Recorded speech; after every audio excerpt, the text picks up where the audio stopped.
All right. Well, welcome everyone. It's on the hour. We're going to start. As I mentioned just a little bit ago, I've got all the functions of the webinar turned on. So in the chat function, you can chat away. Please use the chat to communicate with each other. I'll have a hard time monitoring it while I'm going through my slides. So please prioritize the use of chat for communication amongst yourselves. Prioritize the use of the raised hand and the Q&A if you have a question for me. Really, the raised hand. We've got a pretty small crowd tonight, and it'll be fun just to raise your hand, and then I can just turn your mic on, and you can talk to me directly. So let's do it that way. Raise your hand if you have a question, and I'll promote you to panelist, and we can chat directly. Um, let's see. I'm going to share a screen and go into my slides.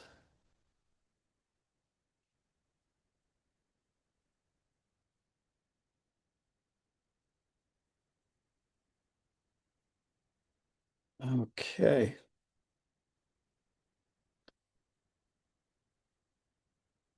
Let's see. Got to start from the beginning here. All right, here we go. So, welcome everyone. Tonight, I'll go back here. Tonight, our continuing education is on teaching the basic skills that your area students often lack. And yeah, I'm going to be presenting tonight. So, just a reminder about who I am. I'm Ron Funderburk. I'm a program manager at AIARE. And before I started at AIARE full time, I was a director at the Colorado Mountain School, and I spent 4 winter seasons teaching all kinds of different students of all different abilities.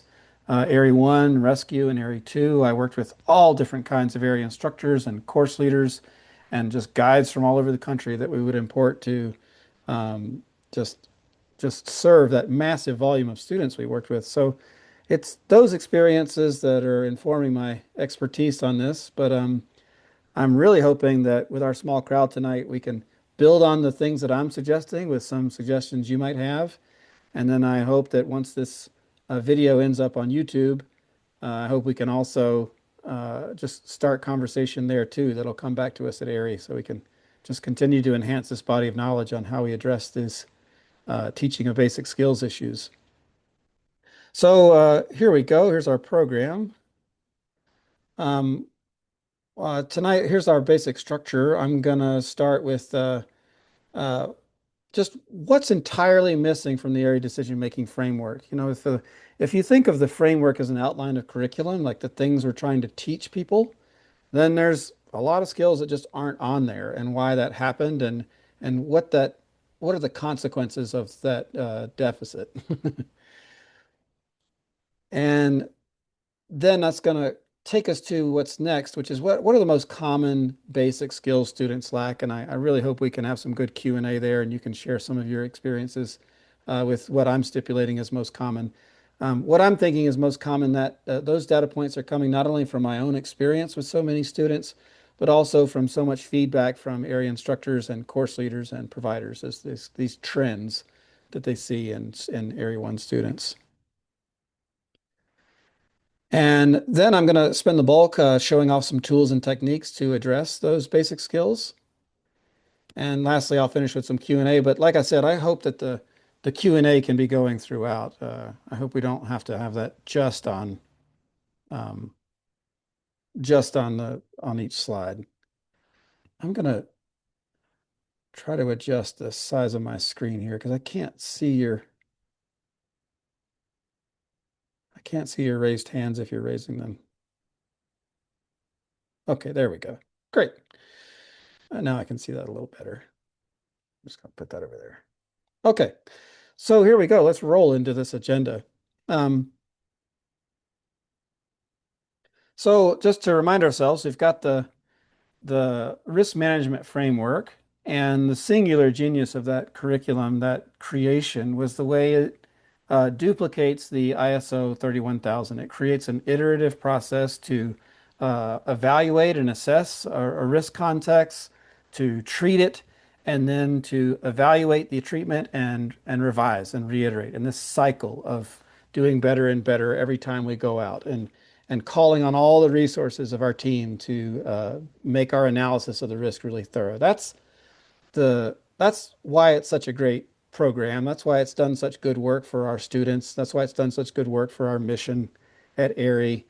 And it is a great piece of work. But as many of us have discovered at this point, there is a presumption here in the beginning of the ISO 31000 that when you establish the context, that you have a context that consists of practitioners.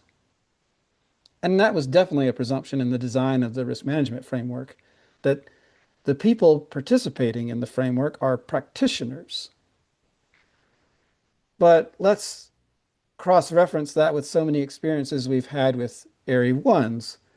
Sometimes the student is not yet a practitioner. Sometimes the student has a healthy respect, a humble appreciation for the risks of the winter backcountry. And so before they even begin to adventure into that environment and explore those risks, they decide they should get avalanche training. I think that student has an admirable level of humility and caution. And yet, when they come onto course, they're sometimes confronted with derision from their peers, this idea that they shouldn't even be there because they're holding everybody else back. And unfortunately, sometimes derision from their instructors, which is super unfortunate because there's something really admirable about the humility with which they're approaching the environment, that they're trying to get training before they actually know how to do the thing. Um, so that's the student we're thinking of, and we're thinking of them with great compassion and great admiration for the steps that they're taking. And so let's really unpack the predicament the risk management framework is putting them in, since they are not yet a practitioner.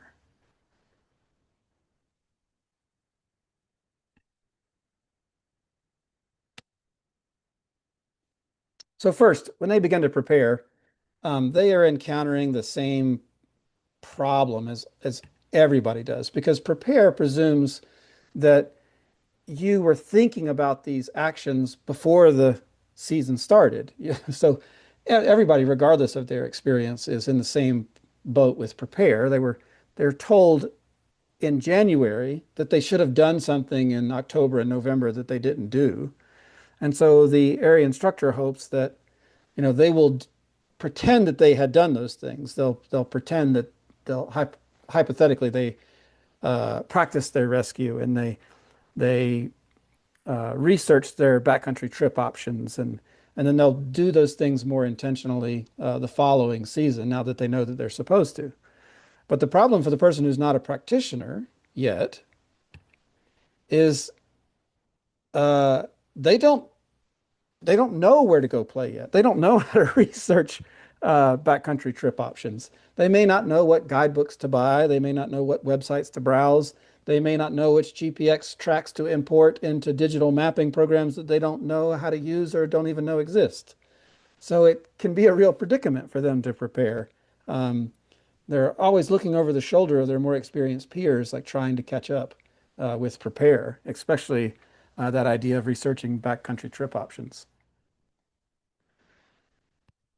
Then when it's time for them to plan, plan presumes a lot that the practitioner already knows, but the person who's not yet a practitioner does not know.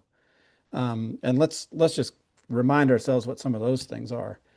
Um, the plan presumes that the student is already familiar with digital mapping and tour planning, that you can sit down with a map and you can sit down with a track or an intended route, and you can decide whether or not that is exposing the team to the hazards of the day, whether how you want to reroute, where you want to put in decision points, where you want to make observations. These are all things that you would brainstorm and agree to when you're making a plan. But the person who's not yet a practitioner, they don't know how to use these tools yet, so that they're really playing catch up in plan with the use of that tool. Uh, they also, and this, I'm sure you all have seen this student, they are attending their AIARE 1 by themselves. They don't have a cohort. They may have independently found this ambition to explore the winter backcountry. And so while everyone else is thinking of their group who may not be present, they may be thinking of their touring partners or their spouses or their family members, and thinking of them when they're assembling the group and sort of imprinting on their fellow students the idea of the group that they already had in mind from the beginning. But the person who's not yet a practitioner, they have no group. They have no context for what that might be. So that's really tough for them to imagine a group that they've never had before. These students are also, they may not be prepared in any way to handle an emergency. They may not have any training or any equipment to deal with emergencies. They're learning about companion rescue and avalanche rescue equipment, but beyond that, they wouldn't know what to do once they got these people out of the snow. They maybe don't know yet how to deal with medical emergencies in the backcountry. And they may not be familiar with the demands of winter conditions. So you think of someone who's had seasons under their belt at the ski resort, and even on the burliest day, they can do a run and warm up in the lodge. They can do a run and go eat a meal.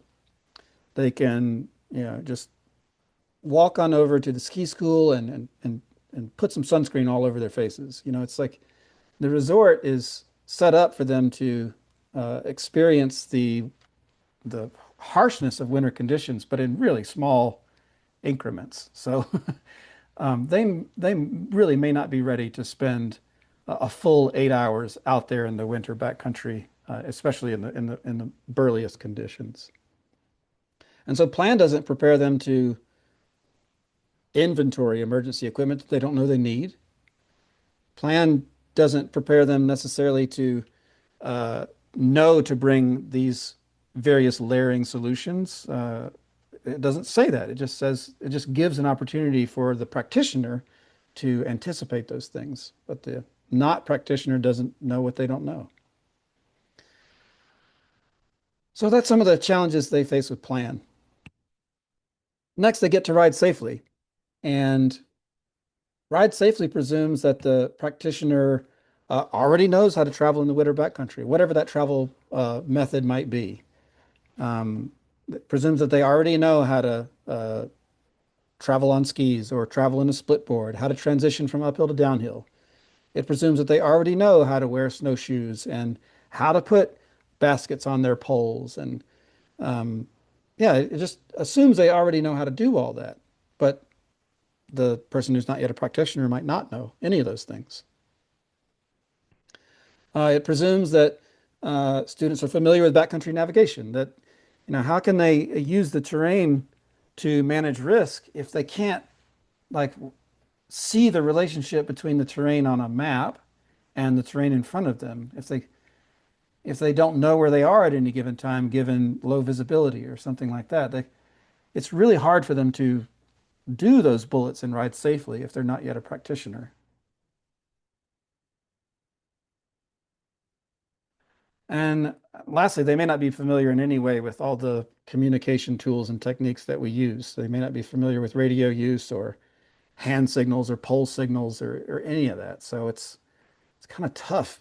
It's kind of tough for them to do those teamwork pieces, those ride safely pieces, if they don't know how to use any of those techniques. And lastly, with teamwork, well, not lastly, but next with teamwork, teamwork presumes that the person who's not a practitioner has experienced the roles of a touring group. And maybe this seems intuitive or obvious, but it's definitely not to the person who's uninitiated. They don't know that someone's in the front and that person in the front is making uh, perhaps micro decisions independently. And when they have to make a macro route finding decision, they maybe draw the group into a conference. They don't know that that's a role of the person in the front of the line. They may not know that the person in the back of the line is, you know, supposed to speak up on things like pacing or anything like that. They might not even know the roles in the touring group. And lastly, in debrief presumes that the practitioner knows how to use things back to that digital mapping tool, like setting a track and then evaluating it in the debrief. I mean, how else would you be able to look back at the path you took relative to where you said you were going to go, relative to the hazard?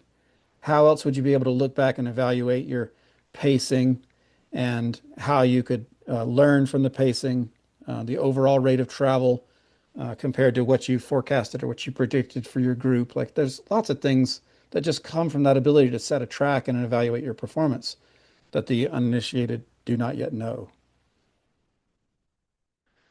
And so I think it's really valuable for us to just take a minute and look at those things that the person who's not yet a practitioner doesn't know because it makes us ask a question about, well, hey, remember Anne St. Clair's paper when the rubber of the risk hits the road?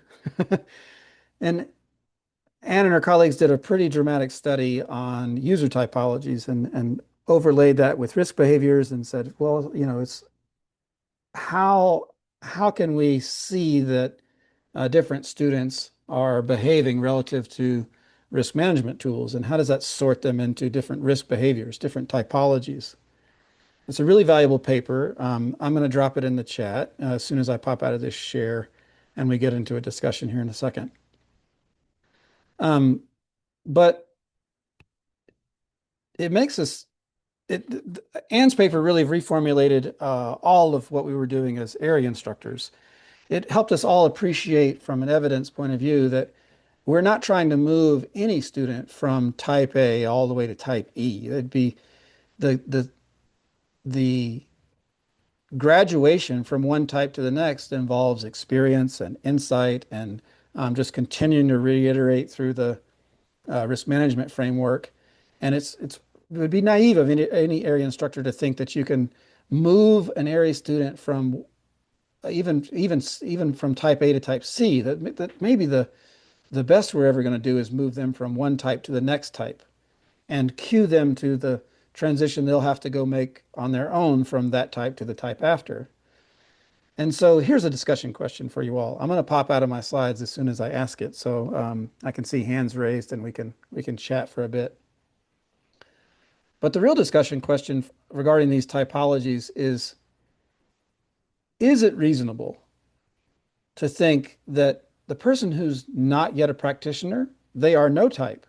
They're not even on the typology register. They don't have a habit to change. They don't. So the question is, can we get them from zero, not even a practitioner, to type B? It seems like it would be a massive failure if we got them from zero to type A, in the same way that it would be a failure if the student started the course at type A and we didn't manage to move them to type B, if they started type A and stayed type A, if they started type B and stayed type B. So can we get them from zero to type B? Is that reasonable to achieve on an area one? I'm going to pop out of my slides and out of my share and invite anyone who'd like to discuss that question with me to raise hand and I'll promote you. Like, is that reasonable? Can we get from zero to type B on an area one?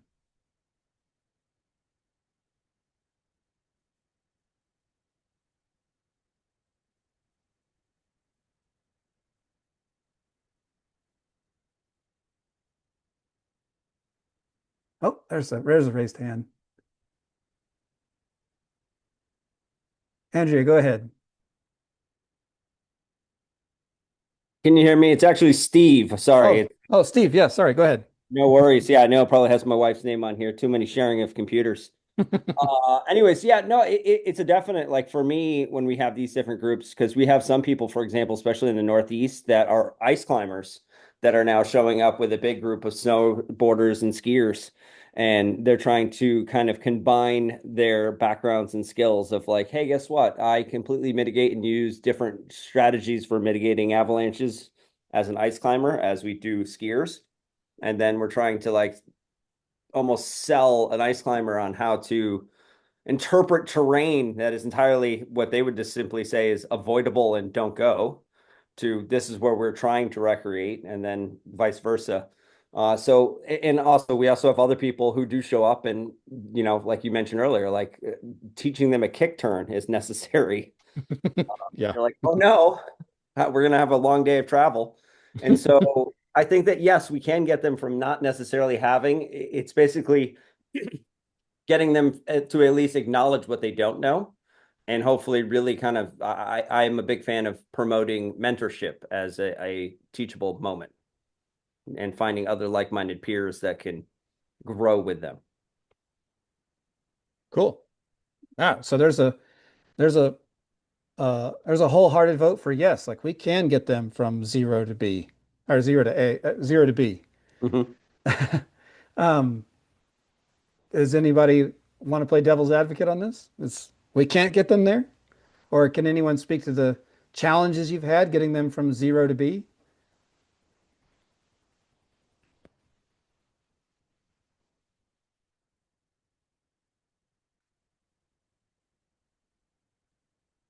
Oh, there we go. There's Sarah. Yeah, so one of the challenges I had was that the person was so overwhelmed with just sliding down the hill on this icy terrain on their split board that then they were having trouble absorbing all the rest of the information. So maybe if it wasn't icy conditions that day and they could skin up this very, what I would consider pretty easy terrain with all of their colleagues that were experienced skinners, right? Then they just felt like very overwhelmed and like they were already ashamed that they were holding people back. So then after that, they were not able to get any further. They kind of almost regressed. Yeah.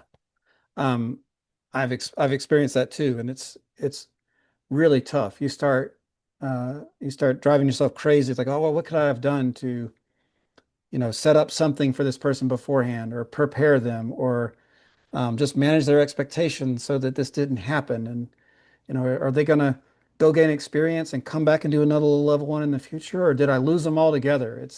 Gosh, it makes me heartsick to think about those experiences I've had with students where, yeah, it's just, we lost them, you know, we didn't lose them literally, but we lost them psychically.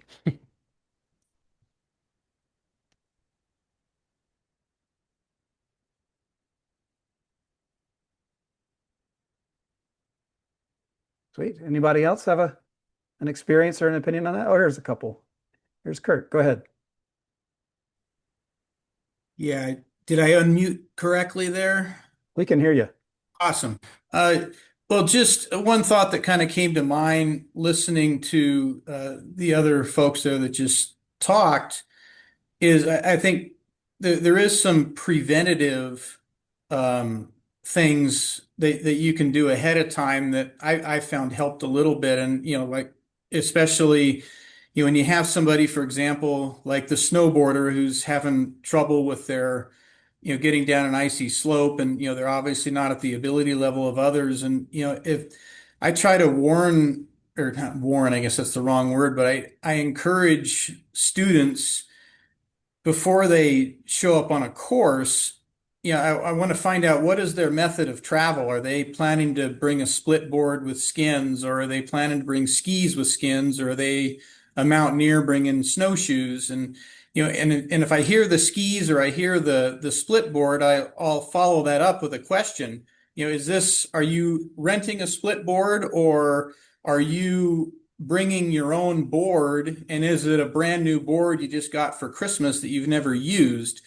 And sort of what I'm getting at is, I would rather I I tell them, you don't want to be dinking around and learning your gear on an Abbey course, and I'd much rather see them put their energy just towards learning the skills. If they're not familiar with that gear, just bring snowshoes. We can make it all work. Snowboarders 30, 40 years ago they didn't have split boards. They just used snowshoes, and it's perfectly appropriate to bring some snowshoes on a course. Go ahead and bring those, and you can learn about your gear later. But during the Abbey course, that's really not the most conducive time to learn that stuff. And That I think in and of itself has gone a long way to minimizing some of those things, and therefore helping them get more successfully to at least B or farther.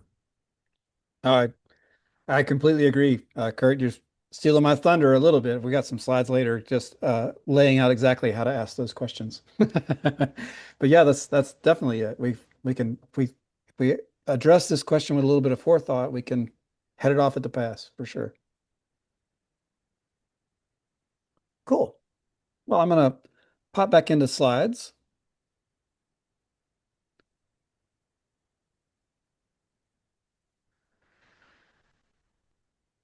Oh, let's see. Add this back into my slides. Okay. Great. Um, okay, that's our discussion we just had. Oh, sorry. I see one more hand raised. I'll pop out.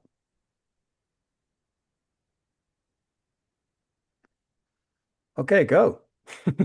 Uh, Oh, anyway, no, I think whenever we're going through that, we're also just teaching people how we prepare and how we plan and things like that. And it's a real starting point for a lot. And also we get students that are reflecting and go, wow, my team didn't do that at all. You know, I had to follow or there were conflict issues, and it opens up the whole new world of the teamwork and how it should be and how the plan goes. And we often get I'm teaching a lot of college age students, and they can reflect and go, wow, I didn't plan, prepare, or establish my team. All I did was follow these people, and oftentimes got into bad situations, and then they look back and go, wow, I have been getting lucky, through the time. So anyway, I like your points a lot, and we face that, and also the diversity of our students, so we try to split them up into different groups and things like that with the extra instructors as well. So anyway, no, real good points. I appreciate it. Yeah, cool. You're welcome. Uh, we're gonna get into some of these tools and techniques next, and then we'll really have some fodder.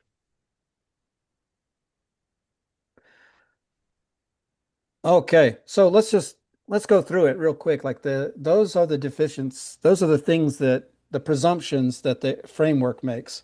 And so then what are the movement skills that we commonly see students lacking? What are the skills they lack in general? Movement being one big category. There's a fun picture of my son there. Uh, he's he's not off piece there, but he is dealing with some variable snow conditions and struggling. He probably wouldn't mind that I showed you all that. But yeah, we're gonna anticipate that the person who has never done this before is gonna have some kind of trouble with uphill travel. Whether that means they don't know how to stay centered on their skins and they're leaning forward and the skis are slipping out from underneath them. It's really embarrassing. Poor folks. Um, or even snowshoes. Sometimes snowshoers they are used to doing maybe flat trails and they've never gone uphill and they have to deal with now this more um, more difficult, more arduous way of traveling uphill. There's all kinds of folks have never experienced that before. And then we get into all the problems with downhill travel. If folks have been skiing in the resort or snowboarding in the resort, they maybe don't know how to deal with powder. They maybe don't know how to deal with variable conditions. And it's really rough because a lot of our introductory materials and staff will tell these folks when they call to inquire what ski level they need to be that they will tell them they need to be skiing blues and blacks in the resort, let's say. And a person who's, even still stemming in their downhill movement can ski some of the blacks in the resorts. They can ski all the blues with their stemming technique. But as soon as they get into powder or crust, then all of a sudden their stemming is a nightmare for them. They're tripping, they're falling, they're doing all of their downhill skiing with their legs, and they're just getting worked. So it's a really they feel either betrayed or they feel like the difficulty is entirely on them. They feel like they're the ones who can't do this, when actually it's a perfectly foreseeable predicament that if you've never skied powder or you've never skied variable conditions, then nothing you're going to experience on those resort groomers will teach you to. It's like you kind of got to get out there and learn about that technique. And lastly, I think this happens around the country is that what they're the aggress will take the team back down some kind of tight uphill track or tight backcountry trees. This isn't these aren't Tahoe uh, these aren't Tahoe trees. These are like tight scrubs and things, and it can be really rough for folks who are used to mitigating their speed through big, wide, on-piste turns. It's just it can be a real risk problem when whatever egress is really, really tight. So there's movement challenges that we can anticipate folks are going to have. We can anticipate that folks are going to lack some winter backcountry skills. So what are some of those? Well, the layering that we get really used to integrating when we're really athletic on the uphill, and then we sit still and do a snow profile or a snow study. And we as practitioners, we know what layers let us sweat and vent, what layers let us bundle up, and we know all the backups that support all those things too. We know the backups for, you know, uh, upgrading our upgrading from gloves to mittens, upgrading from, shell to puff, upgrading from a hat to a toboggan. These are all things that we all do quite reflexively. But if all you've ever done is ride the lift, ski the run, and retreat to the lodge, these are things that you wouldn't necessarily intuit until you had to be out in those conditions for a sustained amount of time. We know really well about nutrition and hydration. We know about having uh, our water in a bottle that won't freeze, having our hot drink that just gives us that support and comfort. We know all about like bringing on the calories and supporting that exposure to those cold conditions through nutrition and hydration. But if all you've ever done is retreat to the cafeteria or just get water out of the lodge, then you maybe don't know how necessary that is, how easily you can bonk out there in those conditions. We know very well about sun protection and eye protection. We know about how we like going uphill in the sunglasses when we're getting a little sweaty, and then we like going downhill in the goggles, or we get above tree line, we put the goggles on, but if you're uninitiated, you don't know any of that. It's just all goggles. I've definitely seen folks just fogging out their goggles because that's all they've got for the uphill. It's rough. And lastly, our first aid skills and our first aid skills and supplies. They maybe don't even have those things yet. They rely on patrol to teach them that stuff or to provide those services for them. And lastly, those navigation and tour planning skills. We can anticipate that they will not necessarily have any idea of digital mapping tools at all, much less which one they want to use. Um, they won't have any idea of like how to design a route and make any kind of calculations on how long that will take them, um, what their turnaround points should be, what their decision points should be. They won't know how to do any of that yet because there's not a map with colored runs all over it for them to decide, or there's not something handed out at the gateway to the national park for them to make their tour plans on. And then lastly, just navigation. They won't necessarily know how to look at the terrain in front of them and then look down at a map and figure out where they are relative to that terrain. And therefore they can't mitigate exposure or anticipate exposure if they're not able to know where they are in the terrain at all times. I'll go back real quick. I'm gonna pop out of my share real quick and get back into more conversation. Those are the things that I've seen most commonly. That's the feedback we've gotten from instructors, course leaders, and providers most commonly. But it might be fun to talk real quick, and you can either, if you're already allowed to talk, just turn your mic on, and if you're not, just raise your hand and I'll turn your mic on. But have you seen other patterns of basic skill deficiency other than the main ones that I listed? Or have you seen some of those more prominently than others?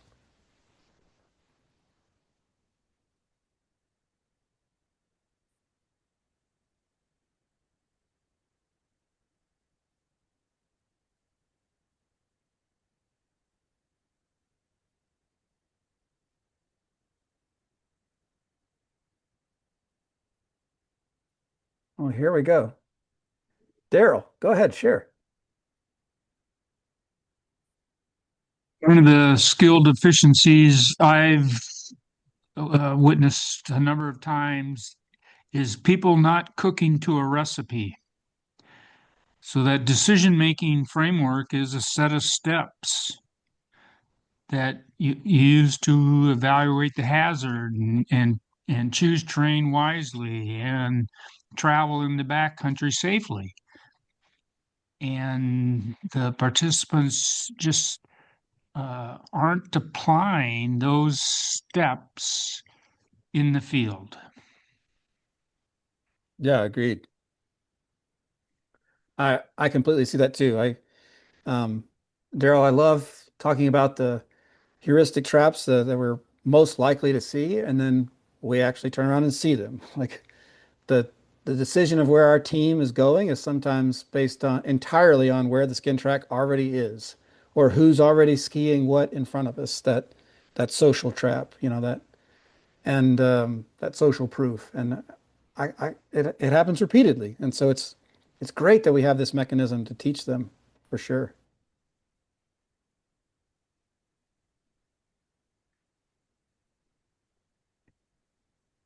Um, yeah, go ahead, Steve. Yeah, thanks.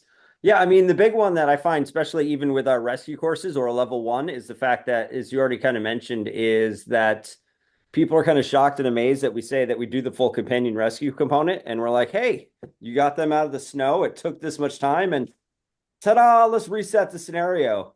When all of a sudden, then you start explaining and articulating that, oh, by the way, in my personal experience, now we have to all of a sudden think about X, Y, and Z, whether we're talking about broken bones to all the way to life-saving mechanisms like doing CPR.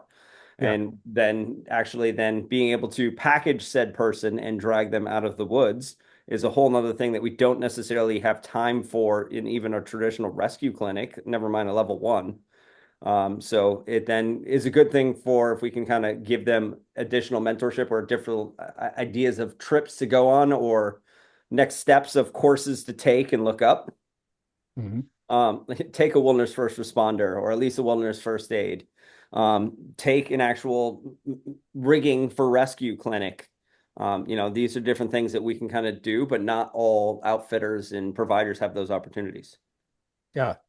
Uh, um, an observation I've made continually, Steve, that you reminded me of is how often my students do have wilderness first aid or first responder experience, but they did that in summer conditions somewhere, and actually like building a sled, improvising a sled, even hauling a sled, how foreign that is to people, and and we practice it, of course, on the rescue course more than on an area one, but wow, it's even if they have that first aid training, if they did it in the summer, it might not even be relevant to what we have to do now.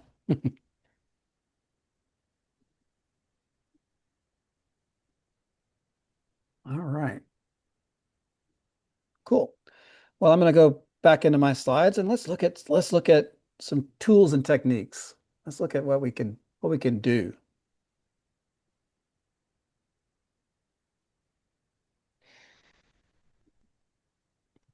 Well, that first big category of tool and technique that I want to explore together is just screening and sorting, right? So if you screen your students with enough time to sort them into travel groups, then you can do a lot of the things that we heard Kurt and Go sort of mention. It's like, yeah, I can get them sorted. I can get them grouped by travel mode. I can get them grouped by experience. And that's effectively getting them grouped by typology, getting them grouped by type. so that I can move them from one type to the next, more easily, or I can have my instructors do it. So there's a QR there, and it's going to take you to a Google form. And I invite you all to go ahead and just follow that. Go ahead and do this activity with me. Follow that form and do it. And and then we'll look at the results. The results come in. So I'm going to pop out of my slides while you're all doing that form. I'm going to pop into I'm going to pop into the student questionnaire.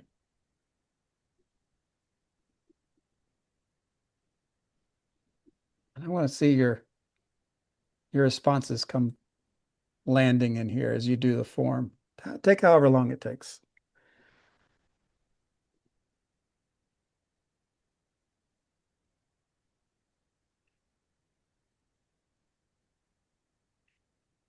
Oh, can you get a link? Yeah.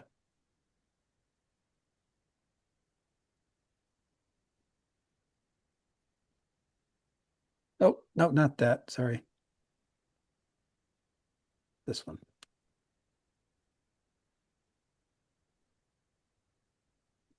There you go. That should be the form.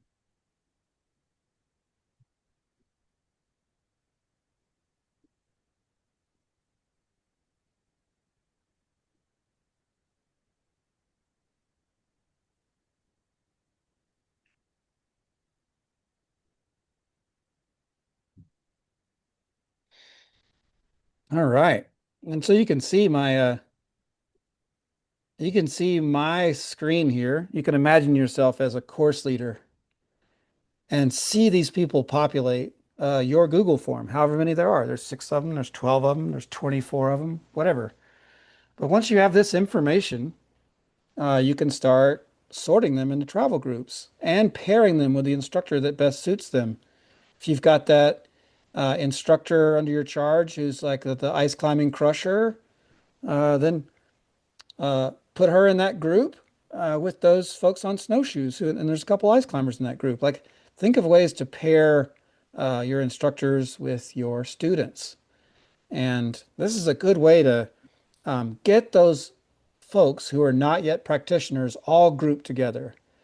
This is the best chance you have of A, having them move from zero to type B, but B, not having their lack of experience influence anyone else in the group. Um, so it's a great tool, this screening tool, and then sorting them accordingly. Uh, I want to I want to show you a couple things. You can design these questionnaires any way you like. I want to show you a couple things about the way I designed this one.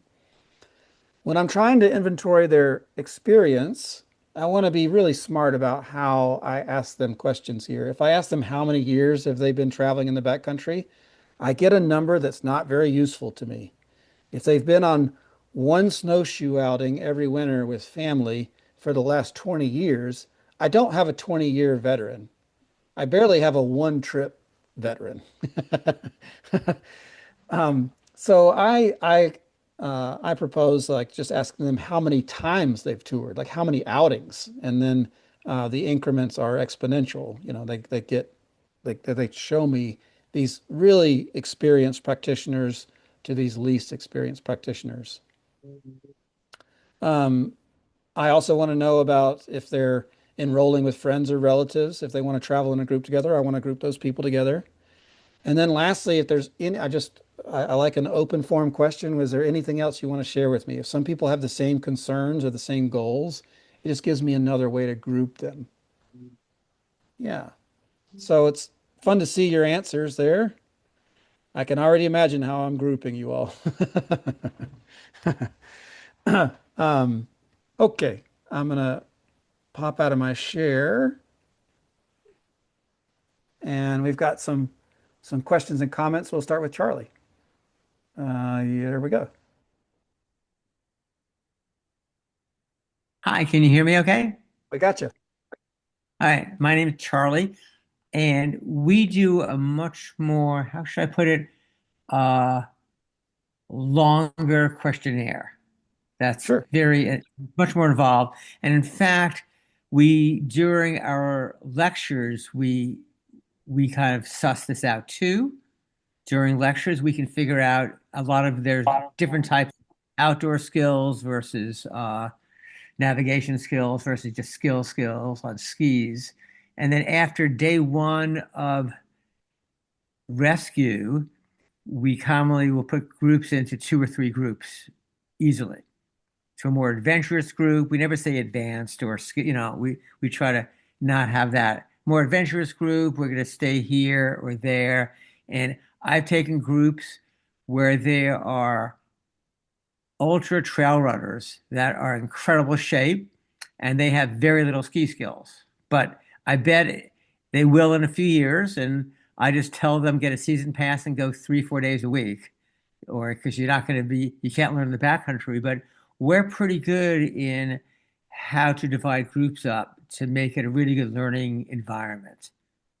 Um, but maybe we've been doing it a long time as Slow Colony Pass, and we kind of have it, we're kind of wired in that way.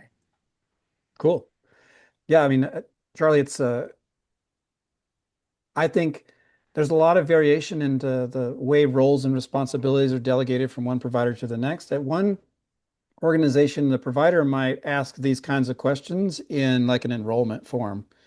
And that might Ye- also be lumped in with like health and medical disclosures and whether or not they need rental equipment and what their travel and accommodation plans are.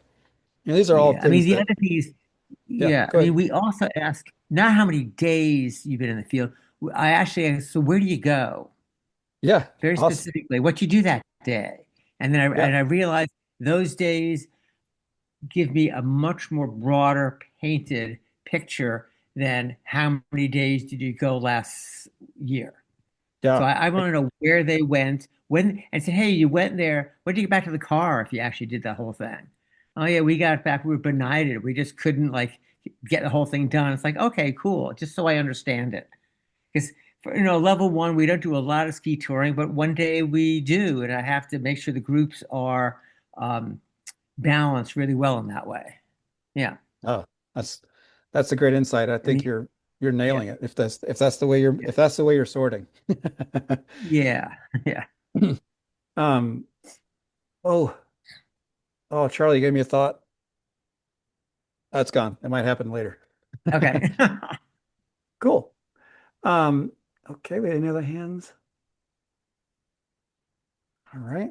We're going to pop back into our slides here and talk about another technique.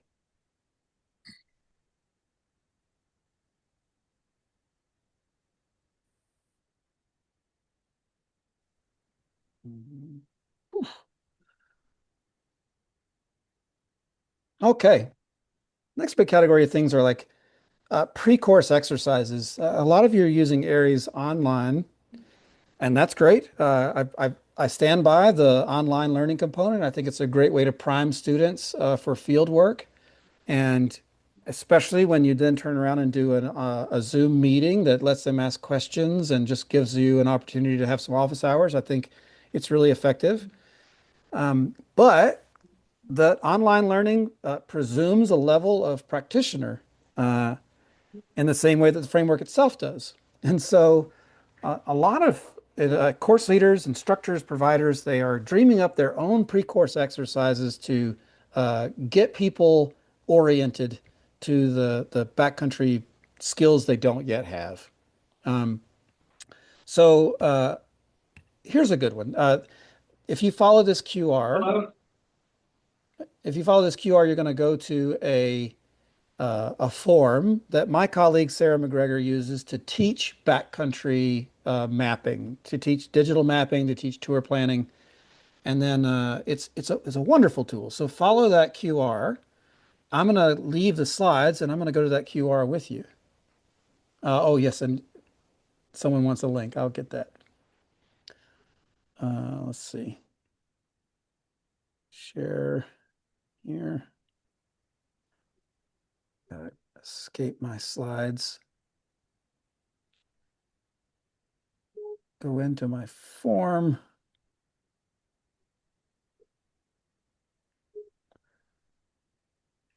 I'm gonna grab a link for you here and put it in the chat.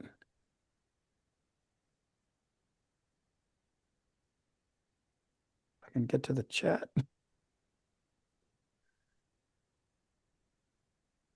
Oh, where's the chat?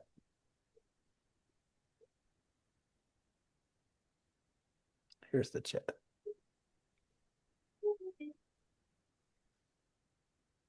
Okay.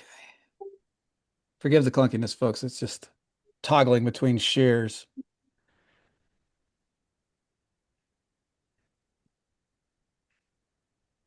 Okay, so here's Sarah's mapping homework, and she uses a Google form for this interface. I think for a pretty specific reason. It's because the submission of answers to the Google form lets her remediate when necessary. If someone has trouble with codes or something like that, then she can just reach out to them individually. She can find their contact information and get in touch with them. So that's why she likes the Google form. She can drop links into the questions, and then the student responses, either short answer or multiple choice, just let them affirm that they've done the thing or not, right? So it's an awesome tool. I think you can take. I can't make you a collaborator on this form because it's Sarah's creation, but you can take cues from Sarah's design and build something yourself. Like you can follow her links, um, you can look at the videos she's selected. You can work with Caltopo if you like. You can work with a different mapping program if you like. But you can see what Sarah's done here to give people a pre-course assignment to teach mapping. It's pretty brilliant. I'm going to pop out of the share, let you browse that in a separate window because I want to talk to y'all. What do you think of Sarah's activity?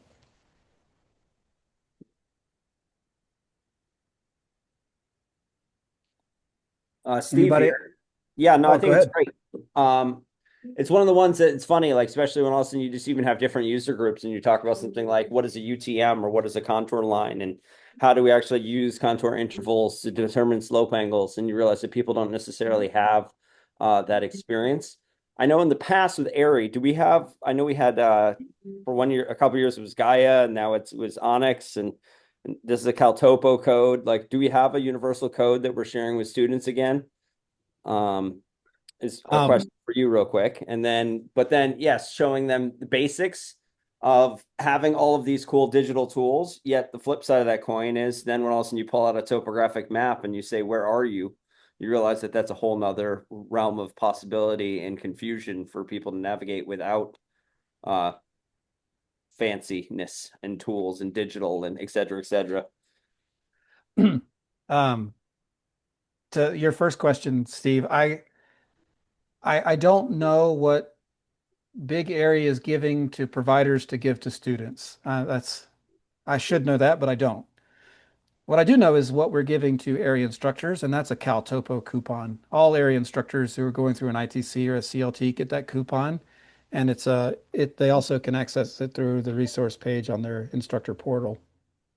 Um, so I do know that, but if we have a partnership arrangement with Onyx or Gaia, I don't know what it is, and my boss would be surely upset with me for not underlining our relationship if we have one. But I would direct you to the resource section of your membership portal, and any coupons that you're allowed to offer to students would be linked in there.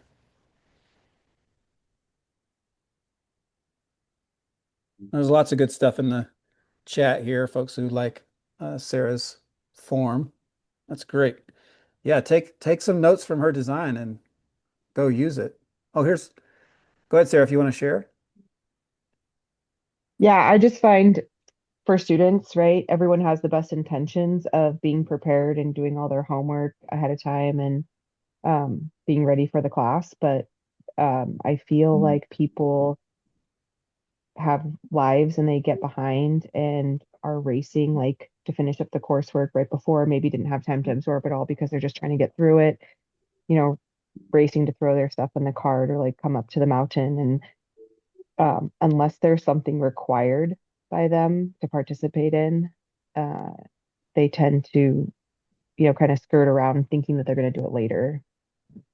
So I Ah, think that's really been a good thing because then you can kind of keep track and it keeps people, um, able to see kind of that they did participate and ready mhm. to go and they've downloaded then the app or whatever it is that you're asking them to do ahead of time.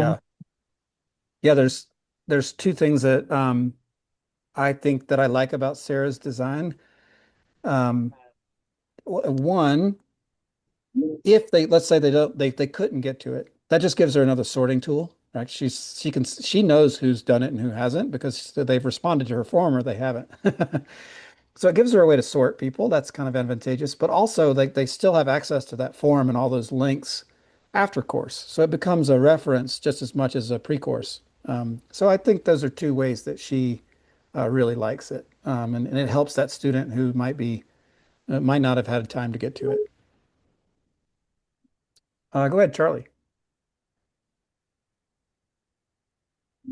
Okay, so during our lectures, we'll bring out an aerial photograph and or map because a bunch of us are like beacon map developers of where we might go, and I have everyone go into teams, and I try to sort people where you're not having a super experienced person next to someone who's never done this before. And I'm going to say we need to go up this valley, go up to this ridge, and I kind of go over and look over their shoulders, online with a couple of us just to see how they're doing it. I think that exercise is great that we may incorporate it. And the other thing is I bring topos and an iPad on day one and day two and bring that out a lot. Like, here's the beacon guide for where we are on three trees in Snoqualmie Pass. Like, hey, where do you think we are? I'm not like where are we? It's like, hey, what do you think? And then we just talk about it, and I help them out, and then I can sort people in my mind then. And then actually, the end of day two, after our debrief, I spend, I don't need to, probably a couple of an extra hour with a beacon map. I don't care what mapping tool they use. It's like a transceiver. I'm agnostic. Just learn how to use yours. And they plan a trip, and I don't say anything. I just look over their shoulder until they absolutely look at me like we need some input. And I find that really helps a lot. And then I'm also their resource for that winter. They'll text me, I'm going on this thing. What do you think? You know, and it's kind of cool that they're, even though I'm not an official mentor, I'm kind of you know, a a mentor as I can be. Yeah, that makes sense. Ah, for sure. Yeah. Um, yeah, for sure. All that makes great sense to me. I love it. Yeah. Let's see. I'm gonna pop back into my slides and let's see.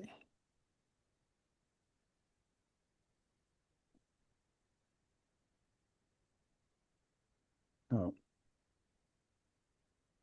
oh gracious.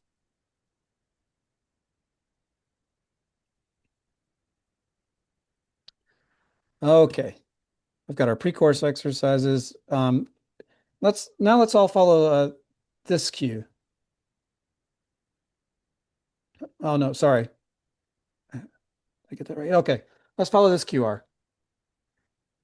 And this is just a similar one. I took a design note from Sarah and tried to dream up a little backcountry primer, backcountry travel primer for students. So it's the same kind of activity. I will drop the link into the chat as soon as I drop out of my share here. But yeah, follow this QR and do this form with me.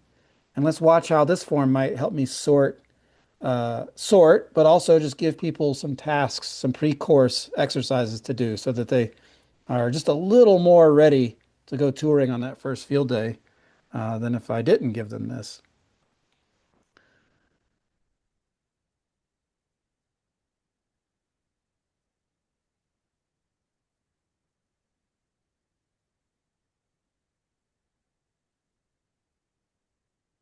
Yep, I'm gonna. throw this in the chat if I can find it.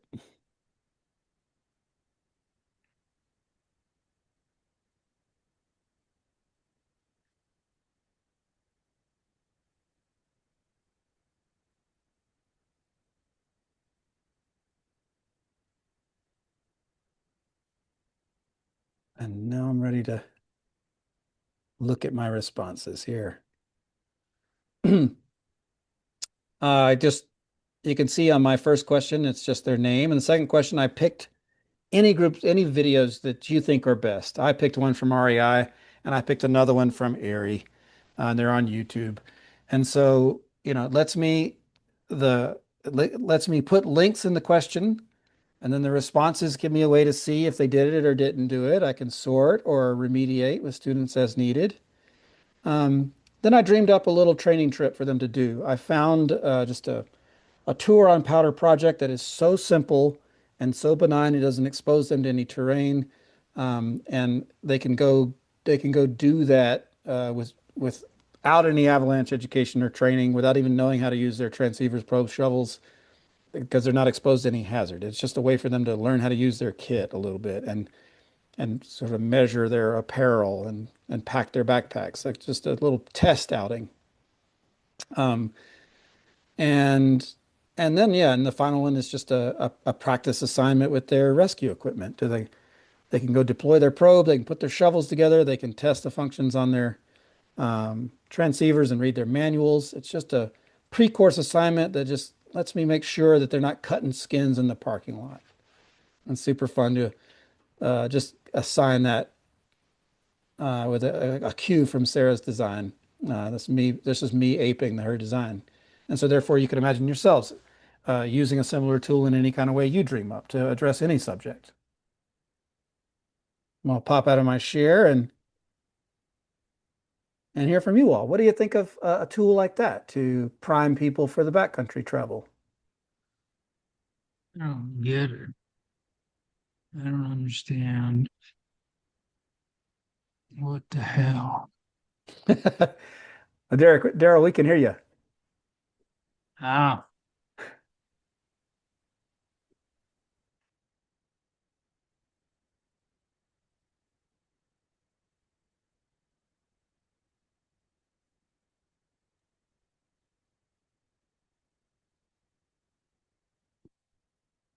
No, I think having these checklists are really good and important. I think that it, gives an opportunity to kind of front load what is the expectation, as you said. But I mean, even this year going out, in the Northeast, we've actually had quite amazing conditions already. And Yeah. so it's funny when all of a sudden you see people like, hey, you should go out and just do a simple test tour. And even some of my own local friends that I ride in complex backcountry terrain and avalanche terrain, like all of a sudden show up on day one and don't have their ski socks, or, oh, I totally forgot my climbing skins. And Mm-hmm. and being able to at least know that they've gotten out and have gotten some of those jitters or common mistakes out of the way so that they have less time worrying about the simple things of like, do my skins fit properly? Do I have the tail clips that fit these skis? Yeah. Do I know how to actually use these Solomon shift bindings? Yeah. Yeah. And then they can focus more on the questions of what are we actually observing and what is the critical things that we should be looking at, not just thinking about how do I survive moving in the mountains. Yeah. And I think if you're going to recommend a test tour, just you got to pick that recommendation really, really carefully. I think something like just skin up Smuggler's Notch and then back to your car. Like just go out to Cathedral and go up the road and come back down to your car. Like that's something Yeah. like that. It's like really, really modest. Like no exposure whatsoever. That's also something we have as a spoiled a little bit being in the Northeast, and especially like as much as it's fun to teach avalanche courses on a place like Mount Washington, but I also do a lot in the Green Mountains and in the Adirondacks. And particularly Smuggler's Notch is that I know we're talking about, separating groups and doing different things. There's often times where I actually will purposely mix groups of mixed abilities. so that there is the opportunity to both mentor and have those teachable moments and have the communication. And yet we can kind of mitigate and manage the terrain in a way that we can get people to different things and have different objectives of like, hey, if you want to go shred the gnar, we're going to have you guys go over here, but we're simply going to go over here.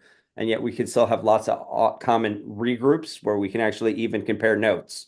Hey, what did you observe on that aspect? This is what we saw on this aspect. And because it's not a giant craziness of, like when I've taught courses in Colorado or Alaska, you're like, no, we're all going here and spacing out here, and we're not trying to do anything else where, we do have that, we're spoiled with that resource sometimes here. Yeah. No, I completely agree. I would refer everybody to the last time I was sitting in this seat. We did a webinar last season on just mixed modes of travel, and intentionally facilitating a mixing of the modes. You got a skier, a split boarder, and an alpinist, all in the same group. And what value does that have educationally? That's sitting there on YouTube waiting for all of you if you haven't seen it yet. I'm going to pop in and we're after 7 here, so I'm going to try to just get us through these last few techniques.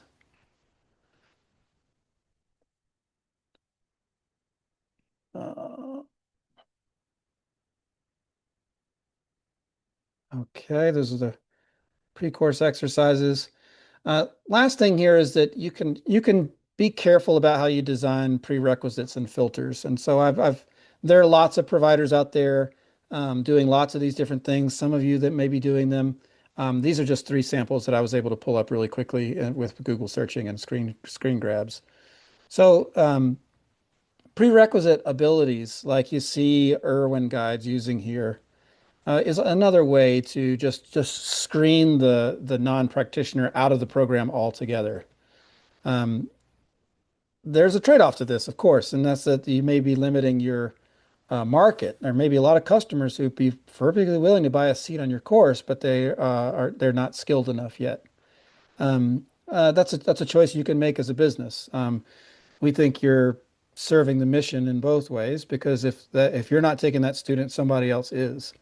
But you can create a prerequisite level of ability that gets rid of the challenge of the non-practitioner. Another thing you can do is you can filter the travel modes.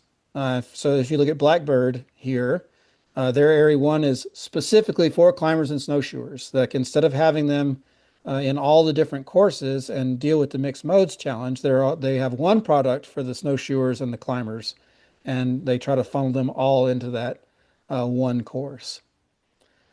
And then lastly, you can bundle in basic training. So if you look at backcountry adventure guides, what they're doing here is they've got their just base model, their stock car. Area 1 is $600, and then for a discounted rate to incentivize enrollment, they will do an intro to touring class as a bolt-on, and they do that on the Friday instead of nothing, and so they do their intro to touring together, and then they tune into their Zoom meeting that evening to turn around and do their Area 1 the following Saturday. So these are prerequisites and filters and bundles that also help account for the non-practitioner. I'm going to pop out of the share, get back into the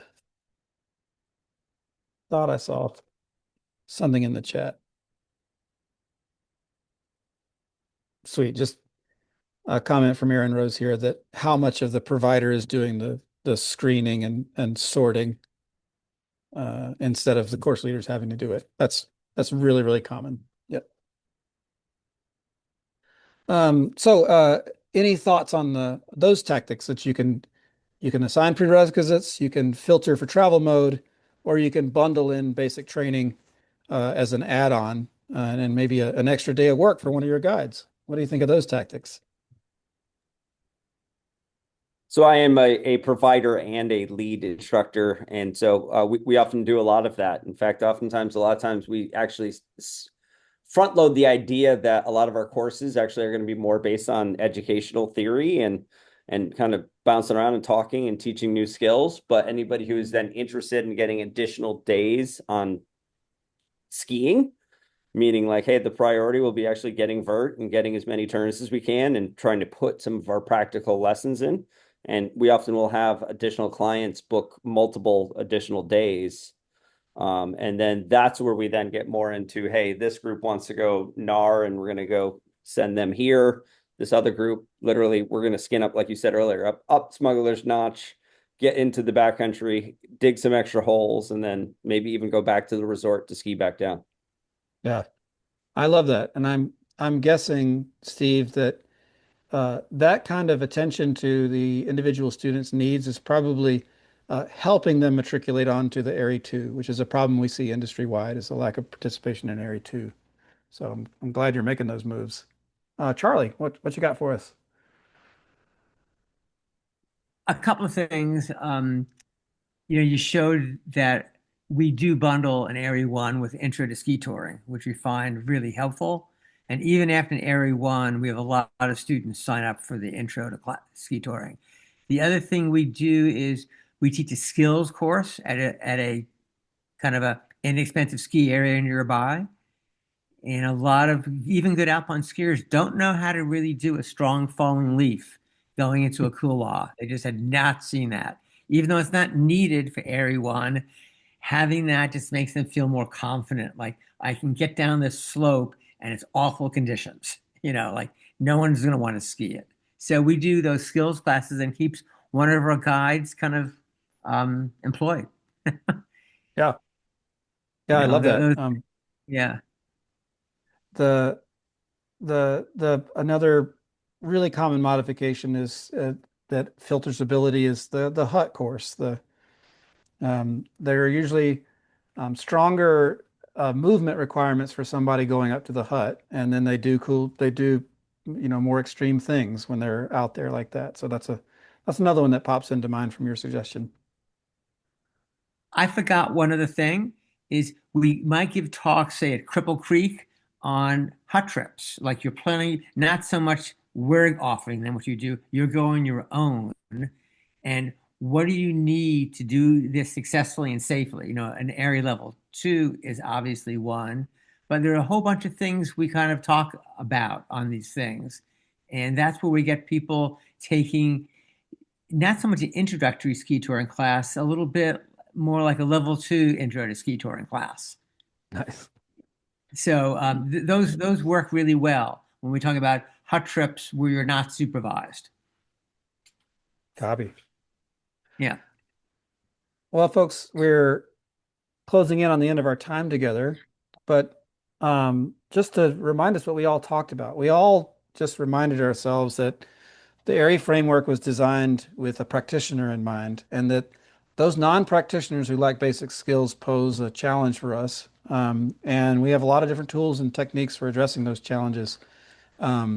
We talked about using screening and sorting techniques. We talked about innovating your own pre-course assignments and learning opportunities. And we talked about using prerequisites, filters, and bundles to address basic skills. As we sort of wrap up here, are there any questions about any of the content we discussed tonight?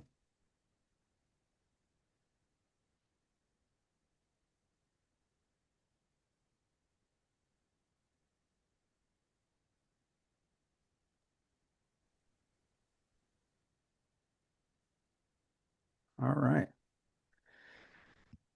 Well, we have one more continuing education opportunity for instructors and course leaders and providers this season. That is next week, next Tuesday.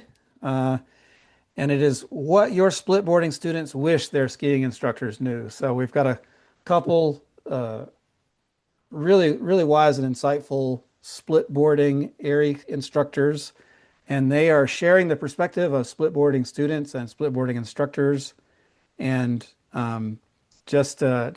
giving you the inside beta on facilitating those splitboarding students. And I'm really looking forward to it. They've got a lot of great attitude and just helpful advice for us who don't necessarily move in that way. Um, As always, we are interested in your feedback on this webinar series, tonight's webinar and all the other webinars. This is the same QR code as we've distributed in all the other webinars. That way all the feedback ends up all together across the entire series. And it helps us amend content, amend delivery, and apply your feedback. And so we appreciate it. Just do a screen grab there. I don't have a link for that in the chat to drop into the chat. I'm sorry. But if you email me, ron.funderburk@avtraining, I can give you the link that way. Yeah, that's an evening, folks. Thank you all so much for your participation. It's been a lot of fun. And yeah, hopefully we'll see you next week to talk about splitboarding. Great. Thanks, Ron. Ron, Yeah, thanks a lot. thank you very much. You're welcome. Yeah. You're welcome.